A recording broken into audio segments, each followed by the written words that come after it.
warahmatullahi wabarakatuh. Perkenalkan, nama saya Widya Vika Sarah dari kelas 6A Pendidikan Kimia.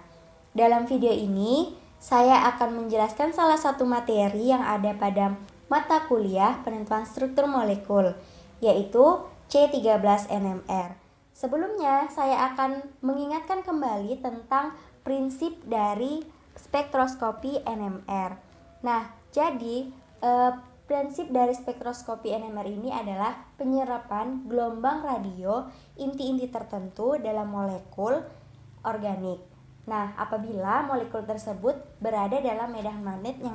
Nah, setelah kita mengingat kembali tentang prinsip dasarnya, maka kita memasuki kepada spektroskopi C13 NMR. Jadi, hanya C13 yang dapat diukur, karena C13 ini dia yang memiliki spin. Nah, selanjutnya spektroskopi C13 NMR ini sebenarnya itu apa sih?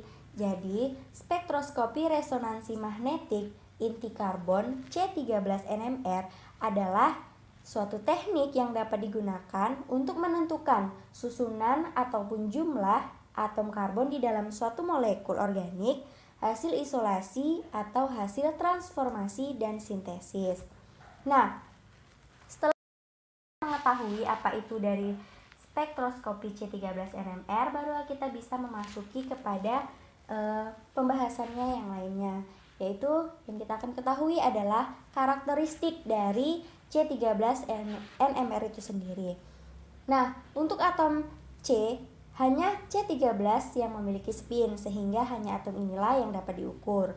Kemudian ternyata C13 ini sensitivitasnya itu sangat lemah sekali, yaitu dibandingkan dengan H itu dia 1/6000 kali lebih lemah daripada si H.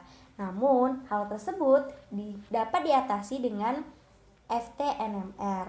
Nah, selanjutnya itu adalah ternyata kelimpahan dari C13 ini di alam itu tuh sangat kecil sekali. Hanya sekitar 1,08 dari seluruh jumlah C yang ada di alam. Nah, setelah kita sudah mengetahui fakta-fakta ataupun karakteristik dari C13, nah selanjutnya kita bisa masuk kepada prinsip dasar dari C13 NMR ini. Nah, tentunya prinsipnya ini tidak jauh berbeda dengan prinsip dari HNMR, yaitu masih mengenai dengan C atau H ekivalen dan tentang pergeseran kimia. Nah, kalau di HNMR dia itu adalah H ekivalen. Nah, untuk di C13 NMR ini adalah C ekivalen. Nah, kemudian pergeseran kimia. Pergeseran kimia ini merupakan posisi penyerapan NMR akibat efek dari perlindungan suatu elektron. Nah, dari sini kita bisa tahu bahwasanya ternyata rank dari pergeseran kimia oleh C13 NMR itu cukup besar dibandingkan dengan H, yaitu 0 sampai dengan 200 ppm. Nah, setelah kita sudah mengetahui prinsipnya, kemudian ada 3 model prinsip dari C13 NMR. Nah, bisa kita lihat. Nah, yang pertama adalah ada spin decoupled mode. Apa sih spin decoupled mode ini? Jadi, dia itu merupakan suatu spektrum yang tidak terjodoh atau tidak terkopling dengan H. Dan selanjutnya itu tidak menunjukkan spin-spin atau puncaknya itu akan dimunculkan dalam bentuk yang singlet. Nah, singlet itu apa? Kita lihat dulu jenis-jenis dari sinyal dari CNMR. Ada 4. Yang pertama itu adalah C, itu dia menunjukkan bahwasannya itu adalah singlet, kemudian CH itu adalah duplet, kemudian CH2 itu triplet, dan CH3 itu adalah quartet. Nah, kemudian model yang selanjutnya itu adalah suatu spektrum dari C13 NMR itu dia terjodoh, terkopling dengan H yang terikat pada atom C. Nah, sehingga hal tersebut itu menunjukkan pemecahan dari spin-spin. Nah, kalau yang tadi itu dianya hanya puncaknya itu hanya menunjukkan singlet. Nah, kalau di yang ini dia itu ada pemecahan spin-spin, sehingga puncaknya itu ada singlet, duplet, triplet, dan quartet. Nah, berbeda dengan HNMR, kalau H itu dia membaca tetangganya, kalau si C13NMR itu dia membaca dirinya sendiri, bukan tetangganya.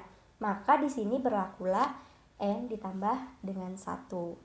Nah, untuk lebih paham bisa memahami contoh yang ada pada slide berikut ini. Nah, untuk yang model yang ketiga itu adalah DEPT, yaitu metode yang digunakan untuk menentukan multipilitas C13NMR. Nah, yang mana hanya spektrum yang mengandung proton saja yang memberikan sinyal. Nah, kita sudah tahu 3 model dari C13NMR ini, model pengukurannya. Nah, seperti apa sih rangkaian instrumennya ini? Nah, bisa kita lihat pada gambar seperti inilah dianya rangkaian dari instrumen NMR ini. Kemudian dalam pergeseran kimia dari C13 ini kan ada ranknya 0 sampai 200 ppm untuk menentukannya kan. Nah, itu bisa kita ketahui dari mana? Kita bisa lihat dari tabel spektrum NMR ini. Jadi di sini nanti kita cocokkan. Nah, barulah kita tahu kan ranknya itu berapa. Seperti itu. Nah, itulah tadi mengenai materi dari C13NMR ini. Terima kasih dan saya ucapkan Assalamualaikum warahmatullahi wabarakatuh.